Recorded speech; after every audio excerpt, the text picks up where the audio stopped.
As you can see, we've got a room full. We've got a whole host of folks that will be presenting budgets that are affiliated with some the rec committee and what they've recommended, and then others are social services. So we'll let those folks, what you have in the document in front of you are exactly what those organizations, social service side, have requested. The recreation side is recommendations put forward by the rec committee. But before we get into those, and we also have the library tonight, but before we get into those budgets, we have a budget makeup to get through quickly, and economic development, Jana Richards is here to work through her budget with you all, which is in section 4. So if Jana can come on up to the table, not podium, table. Yeah, sorry. I'm going to use my book if it helps you. Good evening, Jana Richards, Economic Development Director. So I'm here to present the Economic Development budget for fiscal year 2024. I'll start off noting that overall there's been a small decrease to the budget of 0.7%. This was due to two increases. So there's a proposed increase in the payroll line item, and that's only because last year we were given a COLA raise, and so that's reflected in that. And I'm also requesting a slight increase to travel and auto expenses. During COVID, I had reduced that line item because we really weren't going anywhere. Conferences have resumed. I go to a lot of conferences and workshops that are primarily in southern Maine, the Portland area, as well as down in Massachusetts. And if you've traveled to those areas, you will note that the hotel costs are extravagant year-round at this point, and obviously gas fuel costs have gone up as well. So those are the two increases proposed. The two decreases that I've put into my budget include a decrease in printing and advertising, as well as a decrease in dues and memberships. A little bit of streamlining of the dues and membership line item. And with printing and advertising, we successfully are completing in this fiscal year a new website that will be coming out to promote the city of Ellsworth. And so in next fiscal year, we will be working on promotional and marketing materials for that website, but we will be able to cover that with the expenses that I've put into this budget for fiscal year 2024. Those are really the only changes that you will see, and overall a decrease of 0.7%.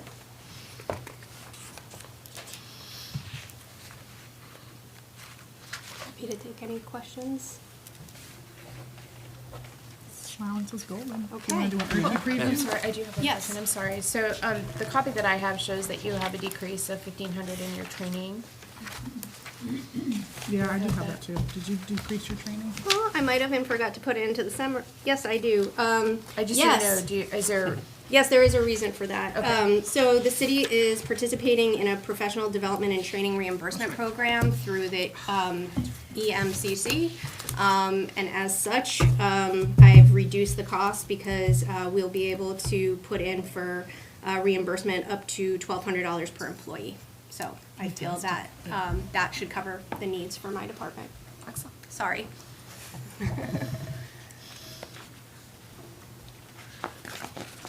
Okay. If there's no questions or comments on that, I also wanted to take the opportunity. This doesn't have to happen during the budget cycle because it's tax increment financing funds, which doesn't usually follow a typical cycle, but since I'm here in front of you, I figured I would make a request. The Union River Center for Innovation is the city's business incubator program. It's been in place since 2016. It was an effort that was put forward with the Ellsworth Business Development Corporation in 2016. We help operate the programming at the center. Since 2016, the Economic Development Department has requested and the council has approved $25,000 of TIF funding go toward the incubator program. The incubator program works to support and grow entrepreneurs and startup companies in Ellsworth and sometimes beyond. It is in line with the economic development program that we have for the city and what we're trying to do to promote the entrepreneurial ecosystem here in Down East Maine. So given the history of the approval from council in the past, and given the center's mission and alignment with the city's goals, I'm asking as part of this budget cycle for the consideration of allocating $25,000 of unallocated TIF funds for fiscal year 2024 toward the Union River Center renovation. So is that something that can be added to your budget as a budget line and then offset by revenue, TIF revenue? So, Erky, and you guys can help me here. Erky operates as a separate budget, and this is how I know in Munis, like it's its own separate budget. So, there's revenues that are generated through all the programming, that are collected and then put into this, into the separate budget. That's not an economic development budget, so it's completely separate. All the grant revenue that comes in gets put into that as well, and so we just keep it separate from the economic development budget. So do we have a TIF? Yes, it is in the appropriation? TIF. Is it in the TIF piece? It It is. will be in the TIF piece when we get to that one. Okay. Yes. Yeah, Okay. it was last year, so. And I think that's the only place that it shows up. That's good, that's fine, as long as it's part This of is the just a budget. preview. I still have some work to do, but it does show in there. Expense. And then Yellow, it's 25,000. miscellaneous. Yep. Thank you. Jen, I think the only way that we can consider it, though, is you're gonna have to come back and explain what TIF is, That's good stuff. Well, and it does need a council order too when she comes back to the council meeting, but Is it worth 25,000 to do? it is. It's worth it. Oh, yeah, absolutely. I'm only kidding. TIF I was is gonna fun say, stuff. I'll have Tammy and Michelle explain what tax increment financing is. No. It's fun stuff. Did we decide you were going to do it in the form of a TikTok dance this year? No. See, I love this. We just up the ante. The longer you sit there, when it gets quiet, you should leave. Okay, But I was gonna say, I'm too old to TikTok, so I'm out. Thank you. Thanks, everybody. Thanks, Jana. All right. Did you want to do outside agencies first? Yeah. So these folks don't have to stick around. So do we do Section 8. outside agencies? So before we jump into that, I just to remind, and Councilor Hanson, correct me if I'm wrong, this is the part that we wanted to kind of focus on as we go through this to try to figure out where organizations might fall in the future, so that there would be some guidance going forward. Is that correct? That's what we had talked about, right? Okay. Yeah, and Matt and I worked together to make some adjustments this year, but if you find that one organization fits better in another category, let me know. I'll make a note and I'll change it for next year. Yeah, so the way you have it split up on the page that we have in section 8 is the top 4 are kind of economic development They're more partners, administrative and the rest, like and the the rest are actual more like outside. Yeah. Okay? And then we have a social services policy, right? Is that included as part of this? I did not include it in your book. I can email it to you later. Okay, that'd be great, thanks. Well, it's online, right? Is it? Yeah, it's in one of the chapters, yep. All right, so I just want, so just as we're going, if you notice something that maybe should be in recreation or vice versa, just speak up so we can note that. Yeah, so again, the important thing to keep in mind is these numbers are exactly what was requested by the entities themselves. So some are here, but if you want to just, we can go down through them, and if they're here, a representative is welcome to come to the table and address the council. So starting out in the administrative is with the Snowmobile Club. So, Close enough. Anyone here from the Snowmobile Club? And they have requested 1,500, which is what we've funded them in the past previous years. Next up is the Chamber of Commerce. But can I ask just a quick question Oh, about sure. the snowmobile club? I actually just don't know what it is and what it does, and They do, Well, they do maintain trails right in Ellsworth, which recreate, I mean, not just Ellsworth residents can use them, but they do some trail maintenance for Ellsworth trails. They've got a place up on, Washington Junction where I think they rent sleds now. If you don't have one, I think you can rent one and do some winter recreation.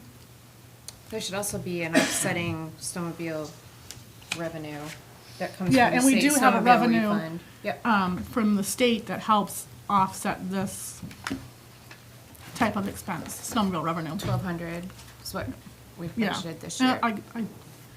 it's about what we got last year and the year before, so I hope that stays about the same.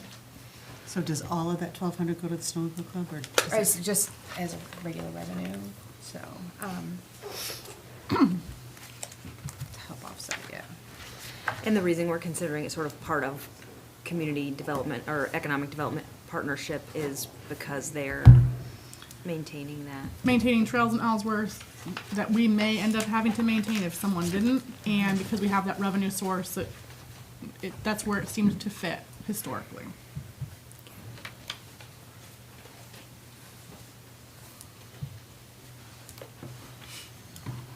all right, Chamber of Commerce. Mr. Wheeler, good evening. Good evening. Good to see y'all. So, our request is very similar to our requests in past years. It's all for programming that we offer through the chamber. Everything from Autumn Gold that brings a lot of business and helps promote our area. I can go through line by line. One of our biggest expenses is the guidebook we put out annually. It gives people a good idea where to visit, where to recreate. We have as many as 500 requests in a month for these to be shipped out of state for people contemplating maybe this might be a good area to spend their vacation dollars. Gives them great information on not only the recreational facilities, but also our area businesses that restaurants, hotels, that type of thing. That is our biggest ask, and that is simply for marketing of the city of Ellsworth. And the ask, that portion of it is the largest portion of what we're looking for.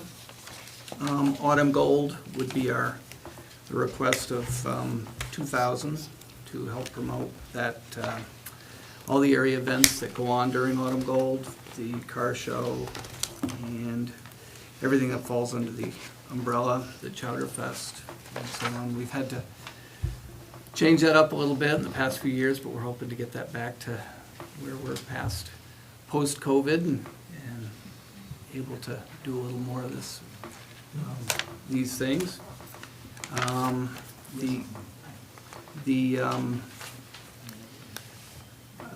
Christmas in Ellsworth, also looking for $1,000 to help support that program. And I think everyone is familiar with what goes on there. We do help with that parade and so on. We do Leadership Hancock County. Many of our area businesses send their future leaders to that. It's to hopefully get them to a point where they're our future managers, future business owners. It is very well attended, usually a waiting line for it. And our request for help with that is $1,500. We pay a facilitator, we have locations, we have food, and staff that we're paying for as well, for that program. And some of our taking care of business, Some of our marketing materials, expense of that is about $750 for that. We are looking for a total of, from the city here, I think our ask was 11,000 maybe? 10,000. 1,000 in kind. And with 1,000 in 1,000 in kind. That's right. Any questions?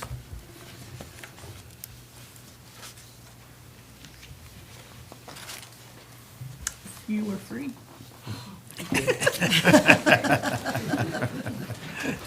Thank you, Mr. Wheeler. Next up is the Heart of Ellsworth. Let's see.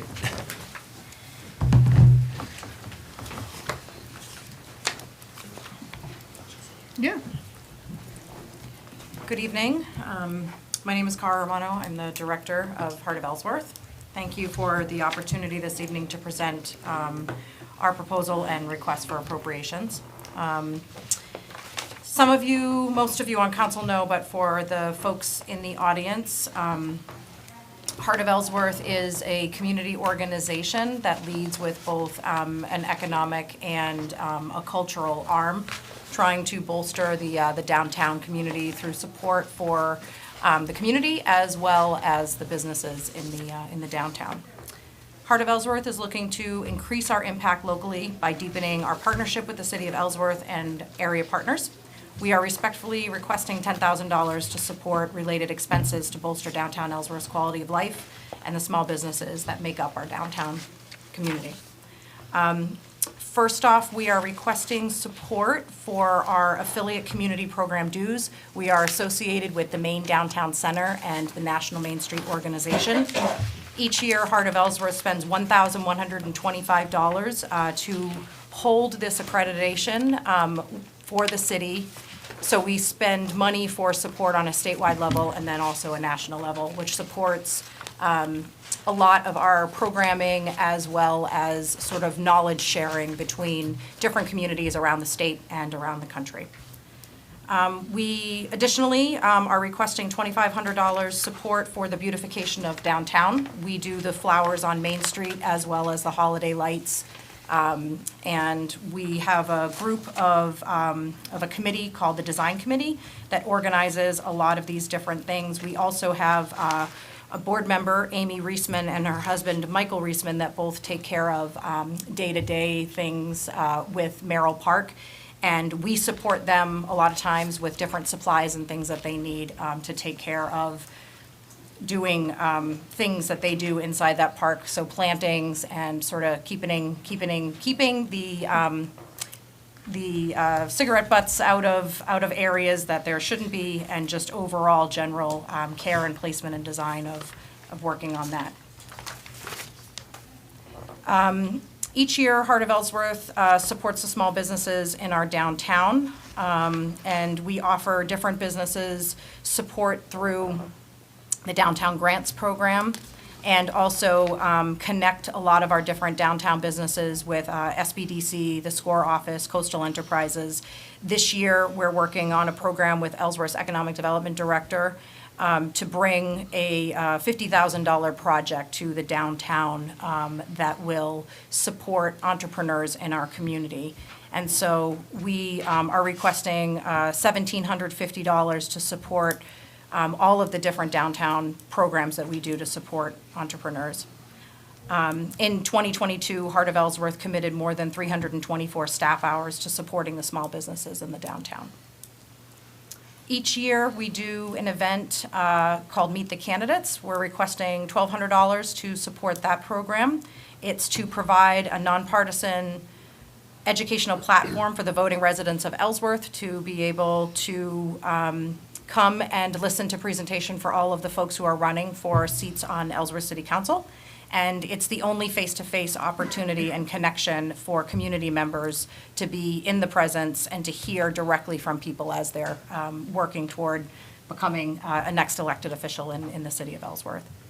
That event, we did receive support from the City of Ellsworth's tech department, and we we worked 33-plus hours to produce the event. The event attracted 77 in-person attendees, and we also had more than 775 views on YouTube. So people are really using that resource to get the information that they need to be able to make an informed decision when they come here to City Council or to any of the other voting wards to vote for their next elected official. The last one, the last entity or event that we're asking for support on is we're looking to do a free summer concert series in the parklet to activate the Franklin Street parklet. We're asking for $4,000 to match a $5,000 grant that we already received to be able to bring free live music to the downtown. That not only is going to bring people into the downtown, but also support the businesses and sort of, hopefully it will end up turning into sort of a late night event on, hopefully an off night, which would be sort of like a Wednesday or a Thursday, where the businesses would not only get more people coming into the downtown, perhaps after 5:30 when people are out of work, and usually the businesses are closed. And so we piloted this program in 2022 by partnering with Ellsworth and WERU to host one summer concert in the parklet. We had over 250 people that came out in the rain, despite the weather. And as I said, we have $5,000 to support part of that, and we have a couple of other grants written that hopefully we'll receive that would end up supporting that as well. But we're hopeful for city support so we can do this justice and do it right, and hopefully it will become a yearly concert series event. So in fiscal year 2024, these appropriation funds will further assist in creating new initiatives and expanding and developing projects and enhance the quality of life in Ellsworth for our residents and our businesses and, of course, our visitors. So I'm happy to answer any questions that the council might have. Is the 10,000 the total amount you're asking for? Yes, It's not, sir. there's nothing in recreation? It's all moved into this? No, Matt and I talked about potentially splitting and putting the concert series only in recreation. But then we just felt it complicated, Heart of Ellsworth being split into two different sections of the budget. So then we kind of felt leaving them in the administrative section made more sense. Okay, thank you. I think that does make sense.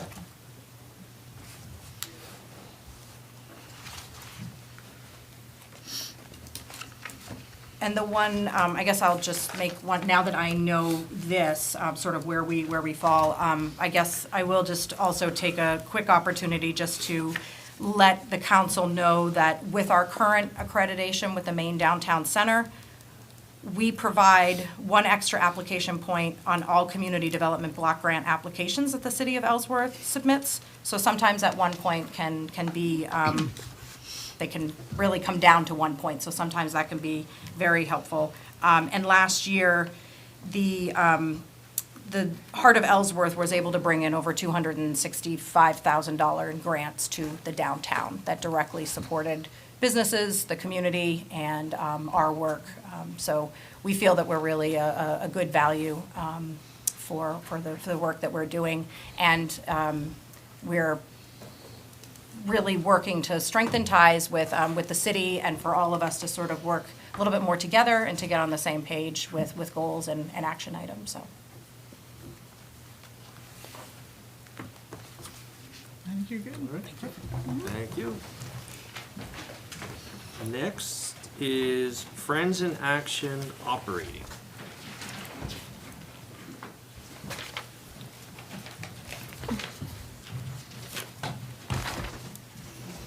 Good evening, I'm John Lindquist, the Executive Director of Friends in Action. And as I think most people know, the mission of our organization is, I'm going to read it, to empower older adults and people living with disabilities to thrive and live independently with a strong quality of life. To that end, we provide transportation services, rather extensive transportation services, and a senior center in the Moore Community Center. On the transportation side, just Ellsworth residents, we have over 400 400 registered clients who use our services just for transportation. We've provided them with 4,000 some odd trips. Most of those going to downtown Ellsworth. So that they're not only taking care of the individual, but they're contributing to the economy. Coming down, either with a medical appointment or some sort of an activity with a retail establishment. Because we do not only transport people to medical appointments and that sort of thing, but we take people on shopping trips, pick up their stuff, their food, and deliver it if they bought. You can go to Hannaford and order online, and then we can pick it up and deliver it to the client. So on the senior center side, we have recovered rather well, I think, from COVID. We've got things back in full swing. We've run vaccine clinics, and hopefully they're done for the time being at any rate. Provide direct tax assistance, Medicare assistance, assisted people getting the various checks that were issued by the governor as part of the COVID recovery. We also have numerous groups that are meeting there. We have bridge clubs and mahjong clubs and the exercise classes. We've got a couple of those every day. We've got a new one just started up for people with Parkinson's and Parkinson's-like diseases, specially designed. I don't know if people are familiar with the boxing regimen that goes along with it, but it's like that. We also, we have the adult playground. We host the adult education folks with some classes in the building, in the Moore Center, in the senior center. And a book club and a gardening group and several others. We've requested $10,000. That's as a percent of our budget, fairly small. It's to fund the staff, continue to fund the staff that do the coordination of the volunteers. We have, as I said, 1,200. Well, I didn't tell you. We have 1,200 clients overall, and about 116 volunteers. It takes a lot to coordinate when somebody calls in for a request, to find a volunteer who's willing to do that, and then notify the client and get it all taken care of. If there are no questions, that's it. I have a question. They're in there twice. I'm sorry? You're in this Yeah, page look twice. 2 Is that a times. separate request, Tony, or is it just oversight? I think it's just a duplicate, sorry. Yeah. In the past, it was always, they had 2 separate requests, one to help off with the senior center side of it, and the other one was like a social service request, or social agency request. Yeah, I just got the one request, so I put Right. it under operating, so that's probably just a duplicate, but I'll go back and see if we can split it out into the 2 or not, and then I'll correct the $10,000. Well, your total request is 10,000. Total request is 10,000. And it applies across, the same group coordinates things, because all the meals, didn't mention, but we serve 3,000, a little more than 3,000 hot meals, and all that kind of work, the actual service and the actual driving and all those things are done by volunteers. And the same 3 people coordinate the things within the senior center, getting volunteers there to actually produce the services and help people out.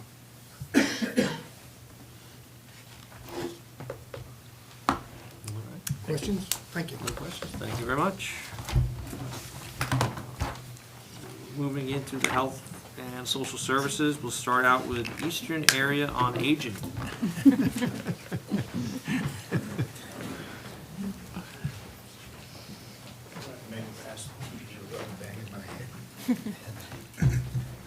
Good evening. My name is Christopher Johnson. I'm board member of Eastern Area Agency on Aging, representing Hancock County, one of 3 people in Hancock County that are on the board. The executive director we have could not make it tonight, so it shows you how desperate they were to put the bald-headed old guy on the council in front of the camera. We've requested, our agency is responsible for 4 counties in Maine: Piscataquis, Penobscot, Hancock, and Washington County. The organization started way back in 1965 with the passage of the Older Americans Act. The money that came out, nobody knew what to do with, so they put it on to the states. The states then take and divide it in amongst these area agencies. There are 4 in Maine, dealing by region. So that's how we're here, because of our relationship in Hancock County. We have sent, I hope that you folks have had the sheet that we sent out. Would they, okay, thank you. We measure our services by unit, and there is an estimate there of $97,000 value of the total amount of services provided. And we're asking for an increase of $350 this year. The reason for that is, one of the main reasons is gasoline. It's really bit into our budget. We've had an impact with COVID that we haven't recovered from yet, in the local area of the Bangor Brew area, we're servicing 425 meals or commodity boxes. It went up to 809, and it hasn't gone much below that since the COVID, shall we say, has ebbed. We're still feeling that pinch, and we lost 20% of our staff during that time, and now we're replacing them. People just stopped working.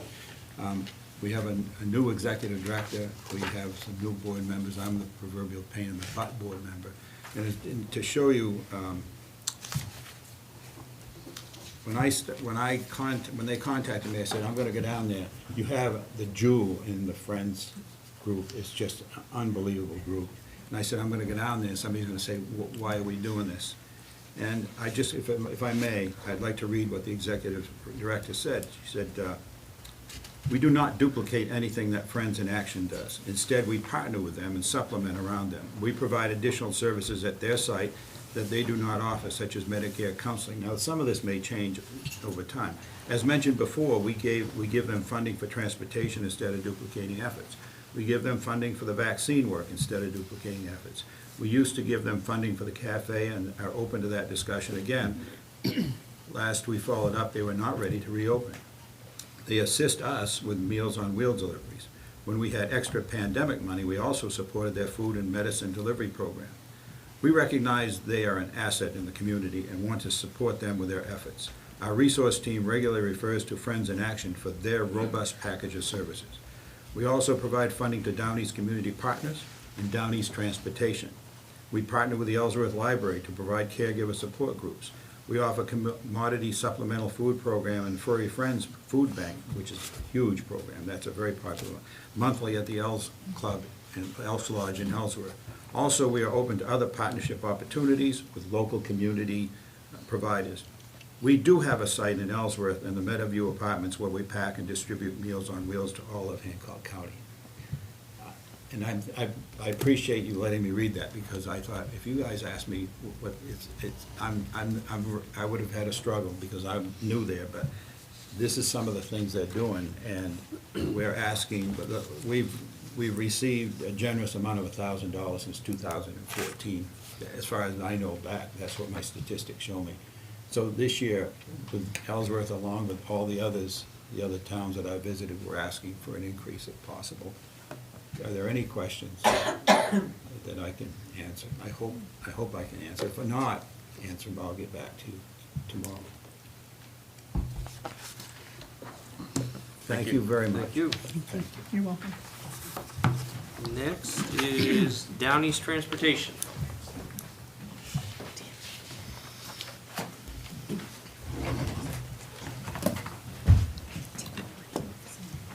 I don't see anyone here. No one here for Downey's Transportation? Going once? Moving right along. Hospice Volunteer of Hancock County. No one here for Hospice Volunteers. Next is Northern Light Home Care and Hospice. Watch your head.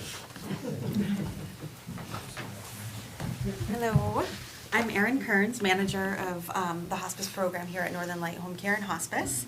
And I just want to take the opportunity to thank you for supporting us in the past as we care for people in our community, and also ask for your continued support. We did have an increase in the number of patients that we served in Ellsworth alone last year. We served 205 home care and hospice patients just in Ellsworth, for a total of 3,342 visits. We are, although part of our reimbursement is from private insurers and Medicare, there's still unpaid costs of care, and we do take patients without insurance. And so this type of funding helps us to be able to serve those patients. Any questions for me about our organization or our ask? Thank you. Thank you very much.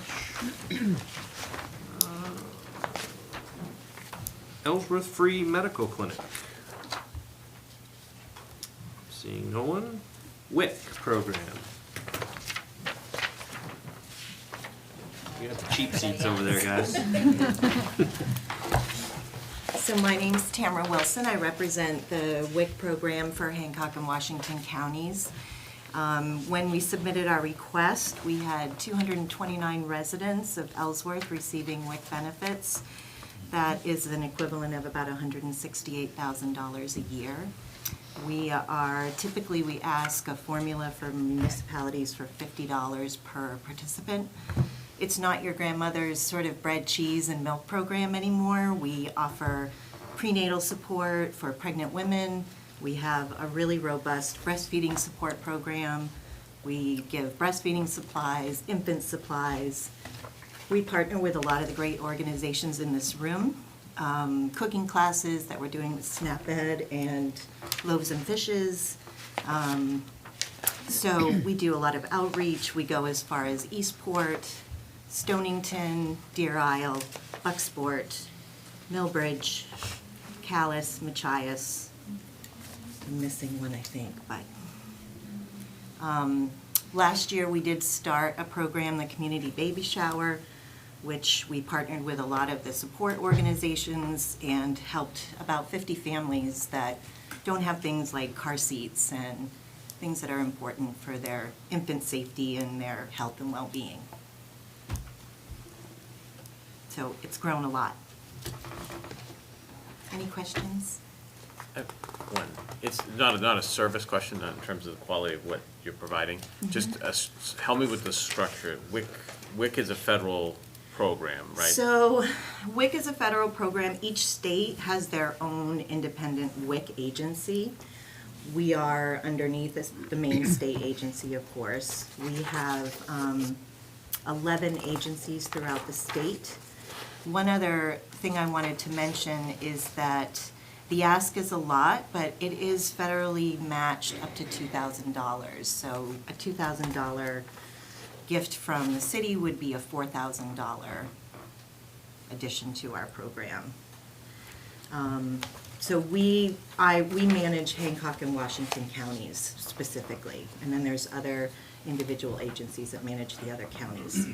Does the state provide funding, or does it? The state does provide funding. Each WIC agency is RFP'd up underneath another organization. So for us here locally, we're under Maine Family Planning. And so funding comes in part from Maine Family Planning, a big chunk from state WIC funds that RFP. And any contributions by the city, would that stay here? Would that Yes, cover any of Maine every Family? agency has its own funding component. So everything from the municipality stays local. I've been to Steuben and Franklin and all their town meetings, and it all stays local. It's an important question that they all ask. Yep. Thank you very much. Next up is Loaves and Fishes.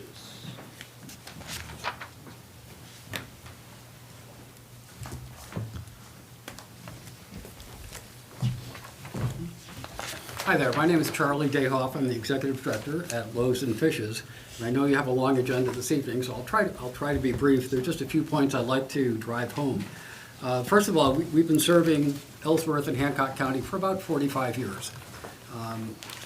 And what we do, our mission is simple. We provide food to those in need at no cost. A typical visit to the food pantry right now yields our shoppers an estimated retail value of about $100 to $200 per visit. Now, as you know, we opened our new facility in October. Actually, it was October 5th or so. And the funny thing happened that day. The number of people we serve doubled, and it's been continuing to increase every month from about 5 to 10% per month. We went overnight from doing about an average of 40 people a day in our old facility to over 80.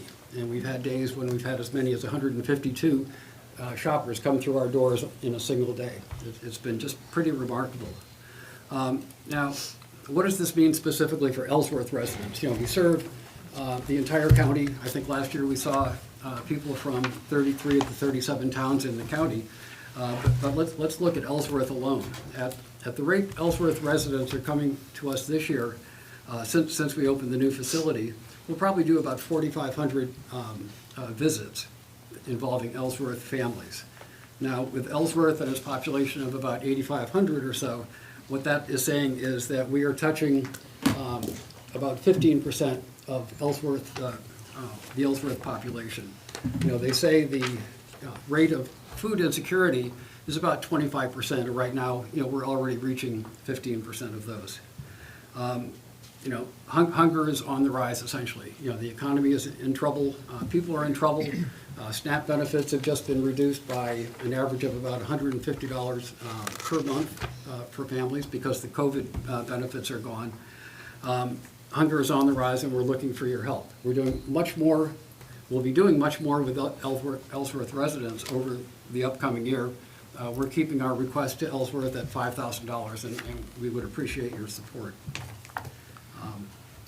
Let me just underscore one other thing. You know, we receive no federal or state funding. All of our funding either comes from donations, from food drives, from fund drives, grant writing, and a small endowment. You know, plus the amounts that 9 of the Hancock County towns kick in for our operation.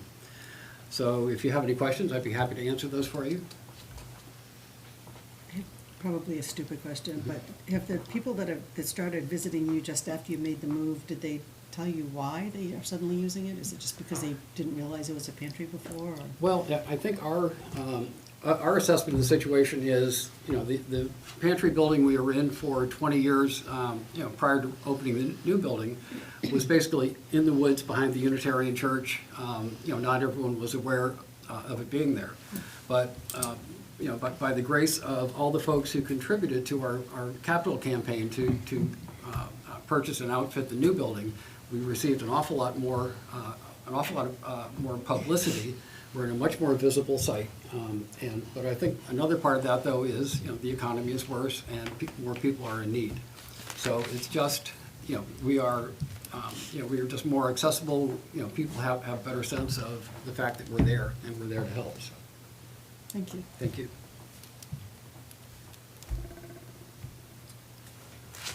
Thank you very much. Thank you. Okay, thank you. The Amaya Homeless Shelter.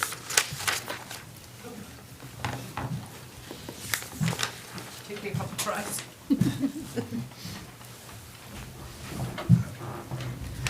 Hello, my name is Lisa Reynolds, and I am the Assistant Director at the Emmaus Homeless Shelter, and of course, Stacy Herrick, the Director, is with me as well. We would like to thank you for what you are doing. We know these are tough decisions to make, and thank you for your support in the past.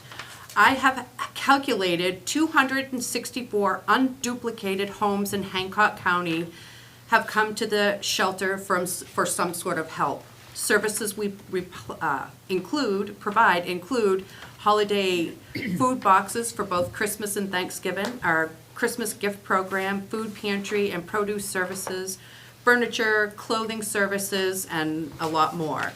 But to break that unduplicated number down to what concerns this meeting, 80% of that number are Ellsworth residents. And thank you for your time. Any questions? Short and sweet. Can you say what that number was again? The number of, 264, and that's unduplicated. Your shelter is unique in the area in terms that it serves families, correct? Yes, Which yes, is not- family homeless shelter. You're one of the few. Yes, we are, and it's amazing. I mean, bittersweet, I should say. Only 4 in the state of Maine. Okay? Thank you. Thank you. Yes, thank you.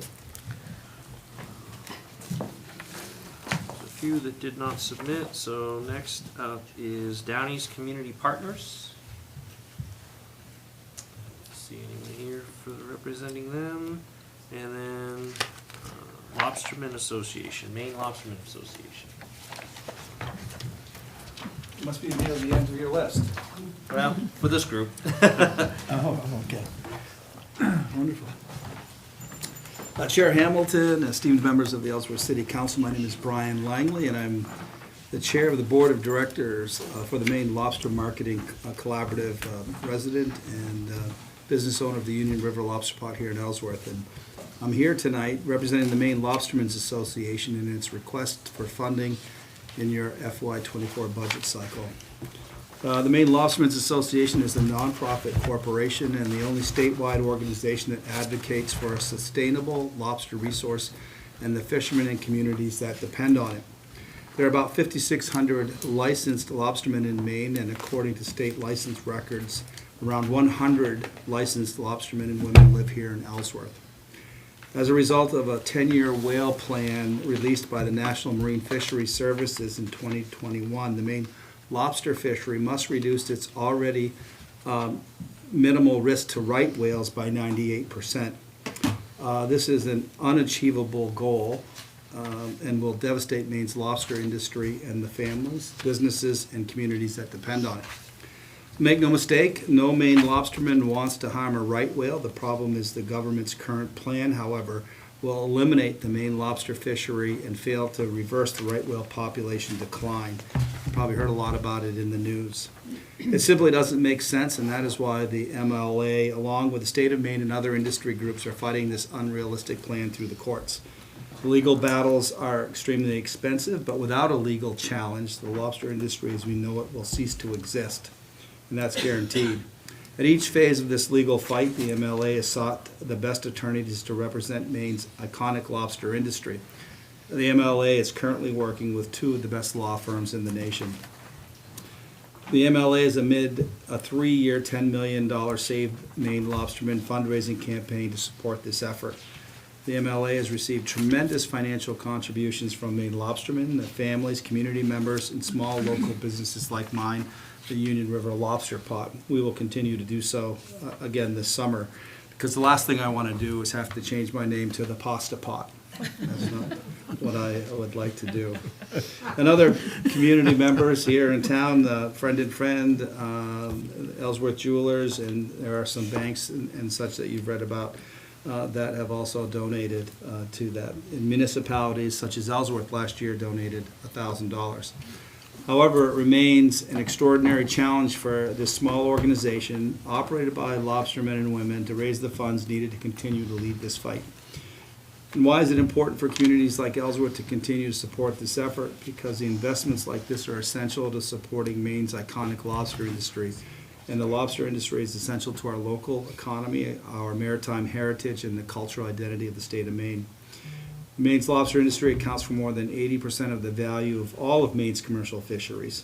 Each lobsterman represents a small business based on one of Maine's rural coastal communities, and the industry employs about 12,000 people directly on the water and contributes over $6 billion directly and indirectly to our economy. This includes jobs supported at local businesses, banks, automobile dealerships, restaurants, and communities like Ellsworth that are fueled directly by lobster dollars. So what does this investment, what would it be, what would Maine be without lobster? Well, I can tell you nobody's going to come to Maine for pasta at the Pasta Pot. But the investment in the future of Maine's lobster industry is really investment in the future of all those who live in coastal Maine and their communities like ours. And we have a vested interest in preserving the future for Maine's iconic fishing industry, our coastal communities, our maritime heritage, and our identity. And I would urge you to support the MLA's request, and thank you very much for your time. So, Question? last year, I think they asked for 1,000, and I think this year they're asking for 5,000, but when I checked with them, they'd be grateful for any donation of any amount. A lobster mac and cheese. Lobster mac and cheese. We're gonna put a With lobster, imitation a lobster? special lobster roll on the menu that we will title Save the Maine Lobster Roll kind of thing this summer, and donate proceeds to this, because in my role as the chair of the Lobster Marketing Collaborative, when you read what the rules are, it's nearly impossible to meet the reduction in the right whale, what they're looking for, because they aren't here. They aren't really off the coast, and so you can't meet it. And so it's incredibly frustrating for the lobstermen and what they're fighting. So they've had a little bit of a reprieve. They have a little bit of time that's been bought by some of the folks that backed off, and they got a little bit of reprieve for about 3 or 4 years. But they only to get their ducks in a row and to be able to fight this. All right. Thank you. Thank you, sir. You're very welcome. Tony, I see the garden club, but it's not listed. Did we stick them somewhere else? They are under city property. City property, okay. So that's it for that section. And next section is section 10 for recreation. So before you get into the question, the Recreation Committee, I'm going to ask a question, I should ask the question and not say. Did the Recreation Committee review all of these applicants and then put forward a plan? Yes, and I will present that. Mhm. So we don't need to go through it, we're looking at the recommendations now, okay. That's what I need to, Mhm. With the exception of The why. the Historic Preservation and Historical Society, because those are two separate, yeah. And I'd seen Tom Clark, but I think He was here. left. He ducked out. Their request is the same as it was in FY '22 for $6,000. And I know they're doing a karma survey, so I anticipate that that's in part why it's still $6,000 to use those funds for that karma survey. Who's they? Historic Preservation. Oh, okay. Why did it go down to 600 last year? Was that a decision we It's made? a typo. Oh, it's just It was a typo. 6,000 last year. Oh, okay. And then, if you recall, just a month ago, we encumbered that money because they hadn't used it in the last fiscal year, so they can still use it for that karma survey. And the Historical Society did 2,000, is someone here from the Historical Society? They have the same request of $2,000. Harbor we already did, so I'm sorry.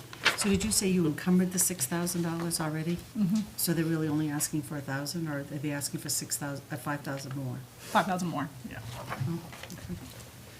I think the karma survey is like a 2-year thing. Oh, okay. So it's like they're just using last Yeah, year's using funds to last year's complete funds for this thing. first section, and then asking for additional funds for the next fiscal year to finish it, I Okay. think. Okay, thanks. Do you know what is karma? I mean, I know what karma is. It's karma with a K. You've never experienced it? I have the acronym somewhere. I'll That's okay, email. I wasn't familiar with what it was. I know that it's a survey of like 40 buildings on High Street. to include local registered historical landmarks. Oh, okay.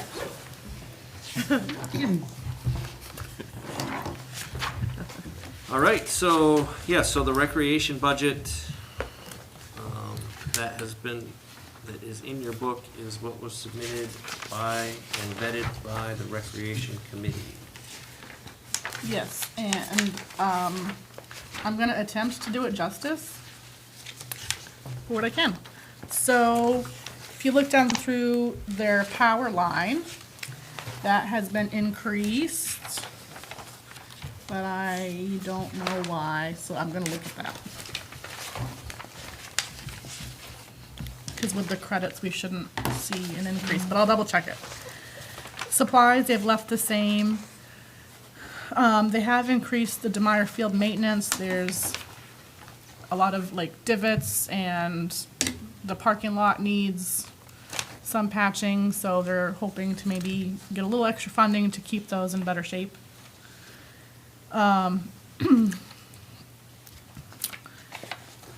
And then, so the next one is the YMCA, and I know we have someone here, and Matt and I sent out funding requests to all of these groups, the groups we just heard from, and then the groups that are part of the recreation back in January. And we did not receive one back from the Y, so we put it in for the same 62,000 that it was last year as a courtesy. And then the request when it came in last week was for, I think, 71. So that's a decision that you all will have to make as to what number. The rec is recommending 62. Can I ask you a question, Tony, on the DeMeyer Field maintenance? Do you know if they're planning on fixing the soccer field? Yes, Yes. I This think kind of that divot was the, soccer field. a- Is the soccer field? It's yeah. this, it's supposed to be happening this spring, that in the parking lot. Okay. This is for additional, these additional funds are so that we can maintain it and keep that Okay, from happening again, hopefully in the future. okay, thank But you. it is scheduled to be repaired this spring. Oh, good. Let's have the Y come up Yeah. if there's a change in what is requested. Yes, so my name is Zachary Ames. I am our Senior Programs Director here at the Ellsworth YMCA, actually the Down East Family YMCA. So we do apologize for the late request. Peter has retired, and there is a very weird time before we get an interim and actually get it figured out and sent. So we did just send it out last week for it, but we do ask for a somewhat modest increase to 70,000. And I have some numbers I can go over with that as well. So some of the requests, where we're gonna utilize it, is 20,000 for our community weekend usage. So over the last year, we had over 3,000 people take advantage of our community weekend, which is valuing over $30,000 for what we've offered with them as well. $20,000 for our summer day camp scholarships. So this is going straight for assistance. We have given out $18,000 during the summer to help parents offset the cost of camp. $20,000 for child care assistance. Over the last year, the YMCA has given out $71,000 in assistance to families in our community, and that is just for our Beachland and our Moore location, not our Hancock location. 5,000 for membership. So this will help subsidize our MFA program, so Membership for All program. And we have given out roughly around $29,000 in our Membership for All program. 5,000 for youth sports and swim lessons. We have given out over a value of 4,000 in assistance for that as well. So some of the other things we offer free to the community is free showers for anybody who's gone power is out or well is run dry. We also partner up with different organizations to help offer free showers as well. We have a free walking club. We also have memberships for EPD, Fire, and Hancock County Sheriff's Office staff. Ellsworth School Department pool usage, so the swim team, which is roughly valued at, I want to say it was 5,000 to 6,000. Special needs programming and the HCTC programs. Pickleball, our outdoor courts, our brand new courts outside, those are free for the community as well. And we do schedule the DeMeyer and the Wilson fields as well with the city, along with the Little League school department, and so working with Josh Frost and all of them as well. So we would like to thank the city for our support in the past, but we would like to ask for that increase. I know Matt has it. You all I have do it? have it. It's Okay. not in your packet because I didn't get it until Late, yep. last week. But I will So- get you copies of all of that one, and there's another one that came in late that I'll get you. You probably don't, because this is kind of granular, but the weekend visits. Yep.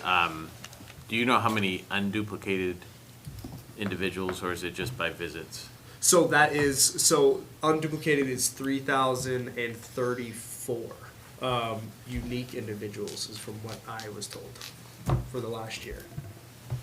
I'm sorry, for what was that for? For the weekend visits, so on the weekend, Ellsworth Nope. residents as well as other. Correct myself, sorry. That is not unique visits. That's- I can get that for you though. Okay. I can pull that. The reason for my question is just in terms of, with memberships, is depending on what that number is. Yep. In terms of people, would there be any value in the city sponsoring, that equates to about 250 family memberships. Yep. Would there be any value for the city to contribute, out of the $20,000 that you talked about, directing that 20,000 for the Y to distribute family memberships where they could have access to it throughout the entire week versus just the weekend? But that highly dependent on how many unduplicated people there are. That's why I asked the question. Yep, and that 3,000, it's actually 3,034. That is specifically for Ellsworth residents. I don't know the unique number, but that is something I can look into it and send. I know we do offer a program where I believe, let me see here, it is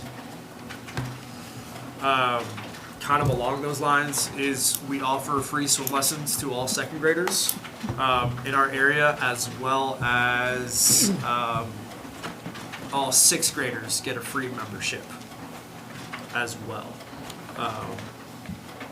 So I gotta find that for sure, but it's all sixth graders. So Good. it's Yeah. very similar to that. Thank you. Sixth graders get a free membership. Is that the year, or is that just a? That's for an annual membership.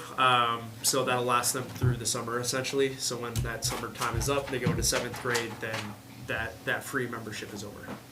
So that'll go through the school year into the summer, and then once they start seventh grade, that's when it won't be anymore. So it's September to August or something Basically, like yeah. that. So,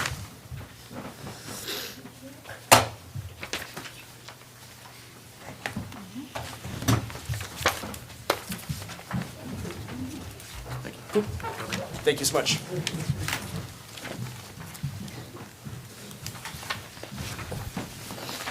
Okay, next on the list is the concert band, who requested the same 1,400 as last year, and that's what the rec commission is recommending for approval. Is anybody here for concert band? Okay, moving on. The Grand, Nick? So the Grand, Just a question, that's why I asked the question at the beginning, is do we need to hear from, we invited them in case you all had specific questions for them that so if Matt there or are I questions? could not answer. So the grant has several lines. They requested, and the rec has approved, 2,000 for Shakespeare at the Harbor, 3,500 for vacation movies, 6,000 for summer concerts, and then a couple lines down, you have 14,000 for educational programming. And I think an updated one got sent as well. That I don't have. That sounds good. What's it come up to? What's the total on that? 25,500. 30?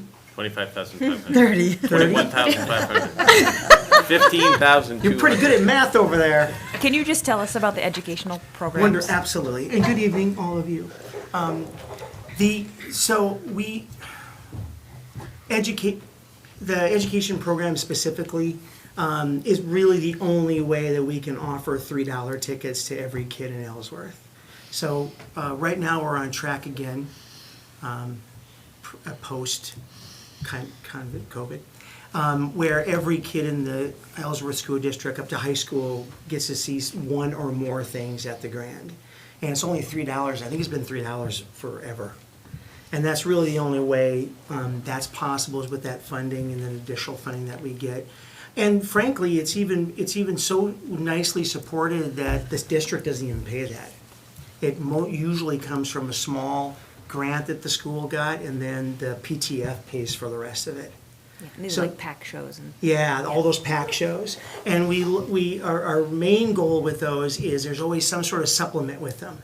So for example, the North Carolina group that came up during Black History Month, they went in and did workshops with, I think, all the 5th, 6th, and 7th and 8th graders. And then those kids came and saw the show. So we didn't want to just do entertainment, we wanted it to be connected to the curriculum and to an experience with the kids.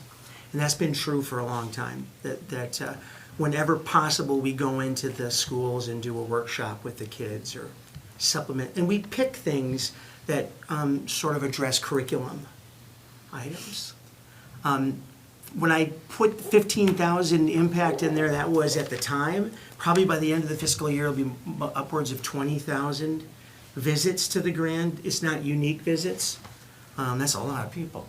But over 20,000 times people have come, either to a movie or to a show or, and it's been 6 years, if you can believe it, Glenn. It's been 6 years since I've been here. And I just spoke to a. See how gray my I beard is,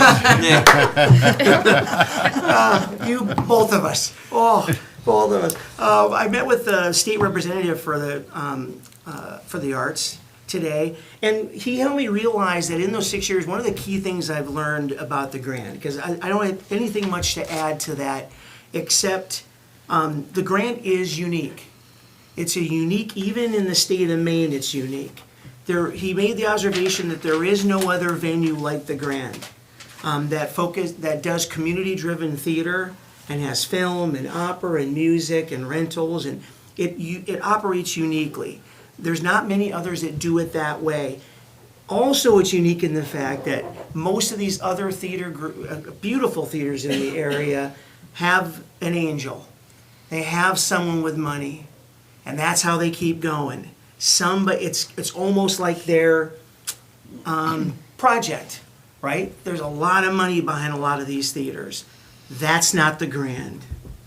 So the Grand, every once in a while an angel will pop up, and I swear they sense that I have my head in my hands and I'm about ready to give up, and then a check will come and save the day for a month. But otherwise, we've worked really hard to flip that dynamic, and I just did the numbers. We're 80% funded by revenue, tickets and concessions. That's unheard of for a nonprofit theater company. It's more like 60-40. 60 is grants and funders and donors, and 40 is revenue. Well, the reason is simple. If I don't do that, we don't have any money. So we had to work really hard to generate revenue, and yet still keep it pretty approachable with the dollar movies and free events supported by the city, and even the tickets for shows are pretty reasonable. We want everyone to be included. So that was a revelation in the last week or so, where we can't sustain that. I mean, maybe we can. Maybe I'll make it 100%. But the extra funding is the reason why we can offer $3 tickets to kids and do outreach and dollar movies. And I mean, otherwise, they're not possible. So the thing I'd ask the council just to think about a little extra this year maybe is that the Grand really belongs to Ellsworth. It's Ellsworth's venue. It's not just community driven, it's community owned, it's community supported, and there isn't someone that's going to pop up and write a big check next week to pay for the $17,000 window repair. I have to figure out where am I going to get $17,000 to fix the windows. So that's what I would encourage you to think of. I always say it in there, but really think if it wasn't here, if Ellsworth didn't have the Grand as a focal point and a community-driven venue in the city, what would you want? You'd want it. So I keep encouraging, let's keep it going and sustain it and make it better and better instead of losing it and then starting over. And that's going to be significantly more expensive and harder to do. I did not mean to speak that much. I was going to get out of here, sorry. But you got me going, Casey Hansen, with that great question. Were there any other questions? that I may answer. Thank you. Thank you, Nick. Thank you. Good to see everyone.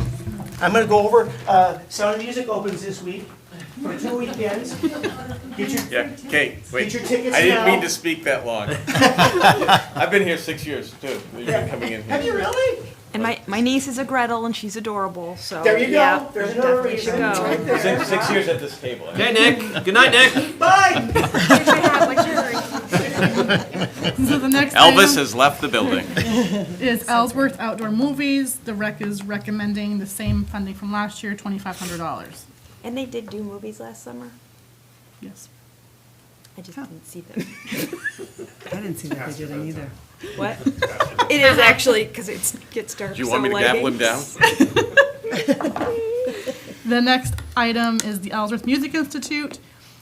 Slight increase over last year's request, but the rec is recommending $3,000.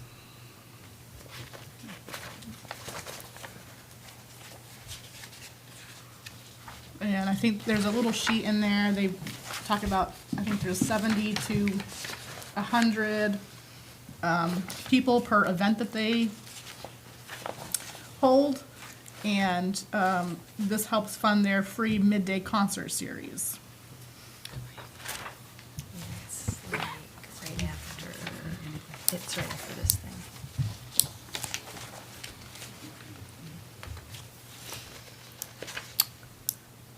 Next item is winter and holiday events. They are looking to do a third event this coming winter. They're kind of calling it an ice festival. That may change as they make decisions. So that's the increase in that line from $8,000 to $12,500 for this year. We really should budget for snow. It keeps, Need a snow machine. Yeah. we keep trying to budget, and then we never. Plenty of ice though, so Yeah. that's why they're going that route. With the estimate. Below that, ice rink and supplies. Last year was a $6,000 request because we needed to replace the liner on the rink. So now we're back down to the usual $3,000 request to maintain that in the coming year. Which, by the way, we didn't have because we were unable to get the liner. In and time. Woodlawn volunteered the use of their pond, so we used that this winter, but next winter we hope to have the ice rink back in Knowlton Park. Yes. After that is the Challenger program, and this is another late request that was received last week.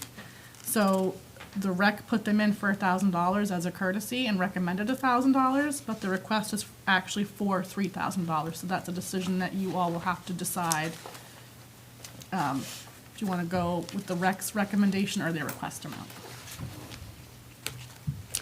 The beautification for Heart of Ellsworth has been removed and put all in that administrative section of the budget. And then a new line for the rec commission is a miscellaneous projects line for $2,500. And this is for seasonal opportunities that they just can't anticipate right now as they get into a third event. Maybe they do a fall event. They're just not real certain. It's a pretty new commission. So this is just a line they would like to have to kind of help offset things that maybe they were unprepared for in the rest of the budget line items. Overall, the request is up 5.06% from last year's budget, or $6,350. Not including the two late requests that you may choose to increase.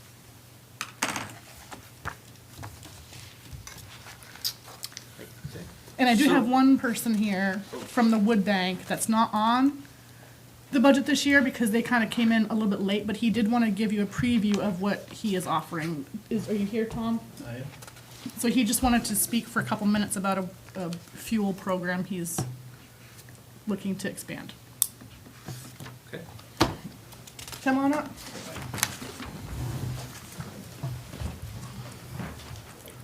Thank you. My name is Tom Matthews. I'm with the Down East Wood Bank. The Wood Bank has been in existence for one winter now. We have served most of the towns on the Blue Hill Peninsula, and what our goal is, what our purpose is to assist families who, for whatever the reason is, they are experiencing a heating crisis of some sort. They can't heat their homes. We have firewood to help them. We give out Currently, we're giving out a third of a cord at a time. All they have to do is request it either through their town office or come to a volunteer, and we'll assist them with that firewood. Hopefully, we give out a third of a cord rather than, 2 cord to get them through the winter, so that hopefully they can get to a point to where they can get heat back in their house, they can get the boiler fixed, they can buy fuel, whatever. So the reason I'm coming to you guys is because next winter, we want to include Ellsworth in our service area.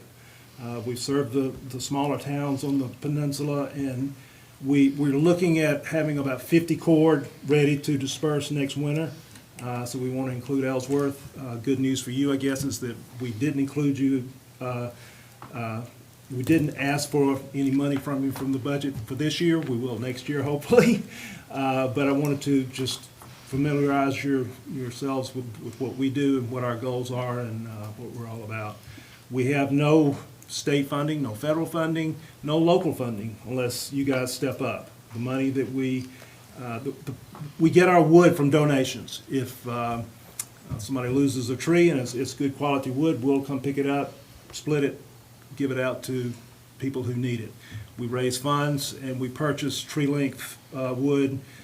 We process it at our wood yard in Surrey, which is a small area that's been donated to us by the Blue Hill Heritage Trust, and do everything out of that wood lot. It's on the Meadowbrook Forest property, if you're familiar with that area. So we're, like I said, we're an all-volunteer program. We raise money to get that wood, and we give it out to families who are in need, experience a heating crisis in our communities. Any questions? How much do you raise from the other towns? It kind of depends on the size of the town and how many people we might serve, anywhere from 500 to 1,000.